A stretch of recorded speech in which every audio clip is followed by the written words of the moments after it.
Hello everyone, today I wanted to make a quick video about these headphones right here. These are the Sennheiser HD560s, described by many as the gateway to the world of audiophile headphones. I thought it just might be appropriate for me to review them. Now, I got these on a sale that was a month ago for about $125, obviously with shipping, and ended up being about $170 to $180, so I'm going to review it as such because that's what it usually cost. So these headphones right here are actually quite interesting for multiple reasons. If you go to Amazon and if you go to Open-back headphones or studio headphones or audiophile headphones, these are actually the highest selling open-back headphones as far as I've seen, with about 2,000 sales just in the last month. So why is that? Let's find out. So first off, build quality and design. The build quality of these headphones, and I'm going to be very straightforward with this, is not great. They are plastic all around and they feel kind of cheap, to be honest, especially for this price. This is the kind of build quality I would expect for about $60 to $70, not for about $130 to $180. But this plasticky build quality comes in at an upside, which is going to be for the second point we have here, which is going to be comfort. So these headphones are extremely comfortable. I mean, when I'm telling you, you forget that they're there. The clamping force is a tiny bit high, but the thing is, with these ear pads that are really cushioned, they're very velour-like, and with the headband having this area in the middle empty to help distribute the weight that is already light, it makes up for a very comfortable listening experience. I could have these on for hours. No doubt in my mind, these are the most comfortable headphones I've tried in a long time. To be fair, I do put on headphones like these for many hours a day, playing games, listening to music, doing coding stuff with some audio in the background, watching lectures, and even editing projects like the one I'm working on right now. The cushion on those earpads right here, plus the fact that your ears will never ever probably touch the drivers, makes up for a very comfortable experience, which is probably one of the best things about this headphone. And now to sound quality. To be honest with you, now that I've tried these for a while, I easily understand what people mean by saying that these are the gateway to the world of audiophile headphones, because they have such a beautiful balance. It is really hard to describe. See, it doesn't have anything that is extremely high detail, like for example, incredible fast bass like planar headphones or incredible depth of the instruments and such, but what it does have is a gorgeous tuning that has such a full sound. But let's get to the individual parts of the sound, so maybe this helps explain.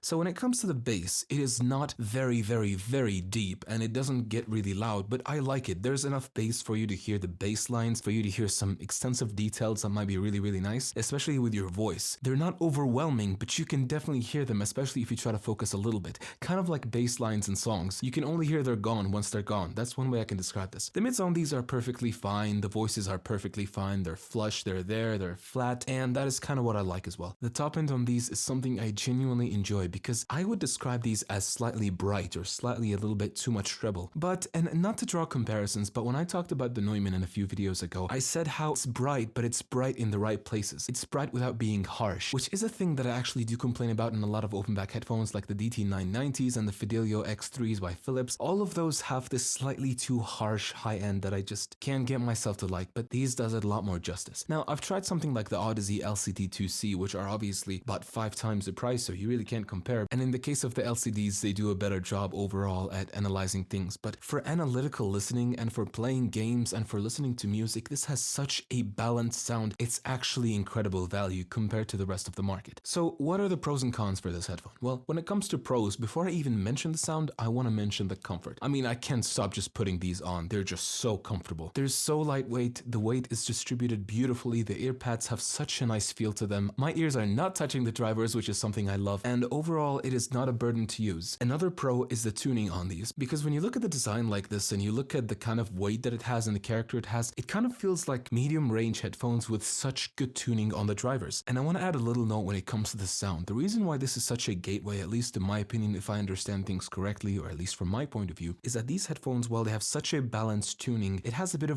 what I would call maybe a boring sound in a way, as in it's so balanced that nothing stands out, which is exactly what you want in a flat headset, in a gaming headset, I guess for some people, for a music headset, at least for me. So for me, while this is perfect, some people would rather some kind of flavor, and this is where the gateway comes in, because a lot of high-end headphones, while most of them balanced, have different flavors and different tastes and different ways that they interpret sound and they deliver it, and that makes them gorgeous. But the tuning on this is just gorgeous. And now for the cons, I think this one's obvious. obvious, but the build quality is just not great. I mean, these fell once from me and I was a little scared. They're not horrible, they're not that bad. The plastic is a little thick as well up the top here, but overall it's definitely not very inspiring for any kind of confidence. So do take care of these more than you would for something like the M50X. Another con that I don't like is the fact that these have a fixed cable or a proprietary cable. So not only is it a 2.5 cable and not a 3.5, the camera's not gonna focus.